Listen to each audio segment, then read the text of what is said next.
I completely forgot the London Marathon was on today. I fucked up.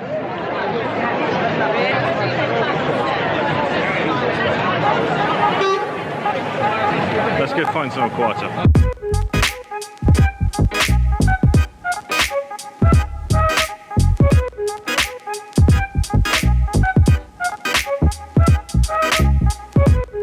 If you're new to the channel and you like watches, then I just drink watches and talk coffee.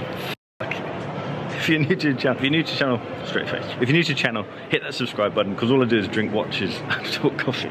I said it again.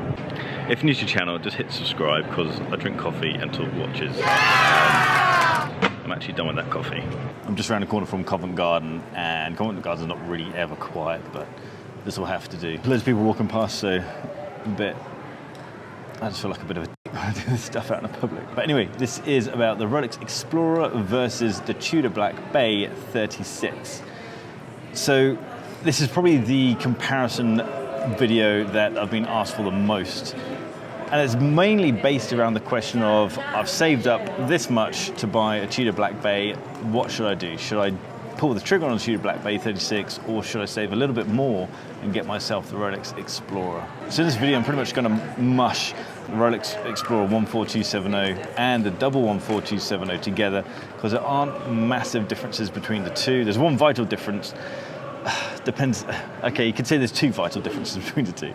So let's just blast through some specs. So the 14270 is powered by the caliber 3000 movement, whereas the double 14270 is powered by the caliber 3130. The main difference is that 3130 can take a bit more of a hitting than the 3000 caliber movement.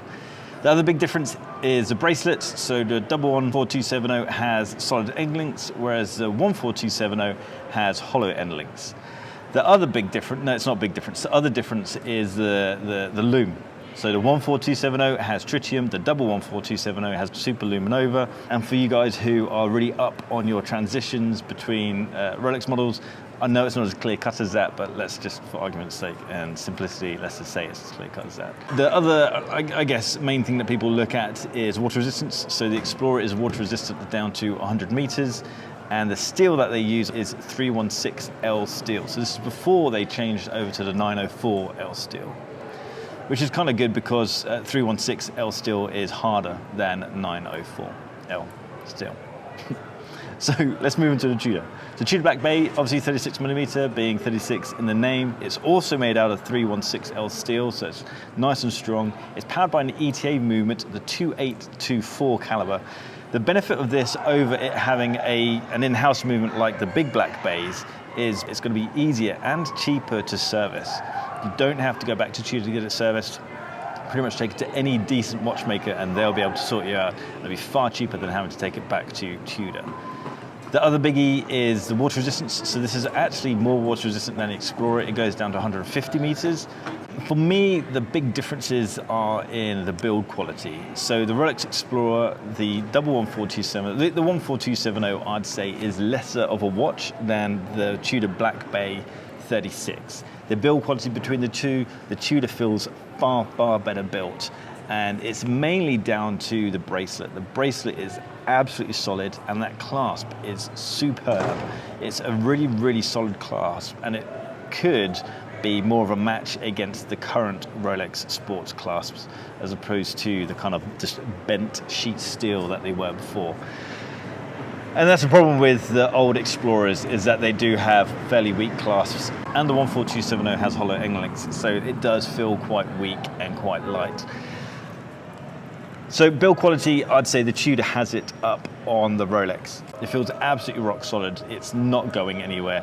Your wrist is going to fall off before that watch falls off. So I guess the big thing behind these watches is the style. Now Rolex has its I think Rolex is just great at styling their dials. I can't think of a dial that they've messed up.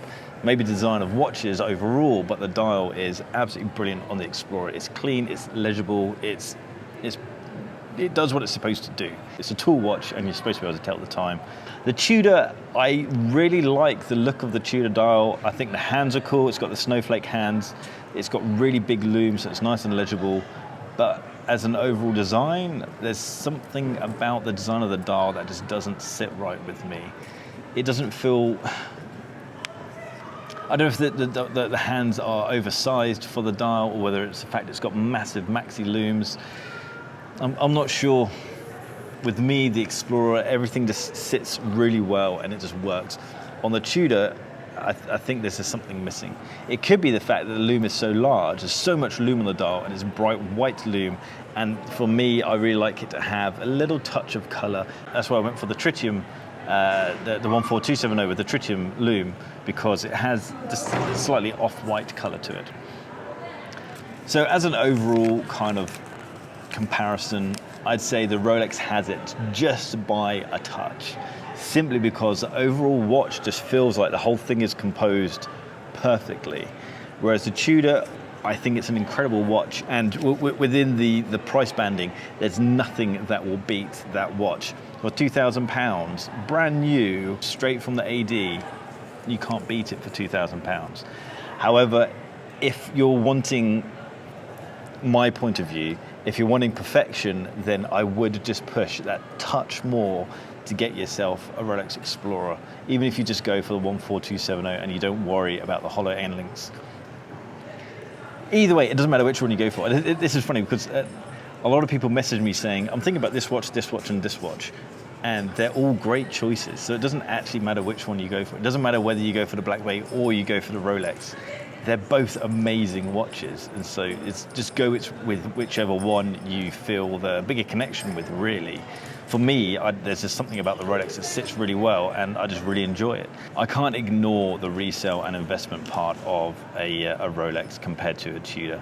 You're going to be able to sell and retain so much more value of a Rolex Explorer than you are a Black Bay 36. That shouldn't be your main deciding factor behind the two watches. It should be the one that, whichever one you connect with, that should be it, really.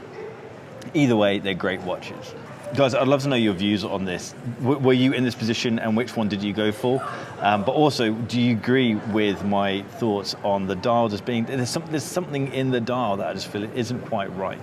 It's not enough to put me off, and perhaps I felt the same about the Explorer when I was first looking at it, but it kind of grew on me. I'd like to say a big thanks to James Kibble, who from Kibble Watches. I'll put a little link in the description. He lent me his Tudor Black Bay 36 when I was at the Red Bar event, and he was happy for me to walk off and just have a big old play with it and take all these shots. So a big shout out to him, and a big thanks very much. It'd be good to get my hands on a Black Bay for a couple of days and see if that dial grows on me, because I disliked, or I didn't dislike, there was something about the Explorer dial that felt a bit off, and that grew on me. So maybe the Tudor dial would grow on me as well. Hopefully this year I'll get to a level where Tudor will be able to lend me a watch and I can do a proper review on it. But until then, I'm just going to have to work off the goodwill of you guys lending me pieces so that I can do this stuff. Hit that button down there to subscribe to the channel. Hit that thumbs up button if you like the video. Check me on Instagram @FalconJack, and I'll see you guys next time. Take care.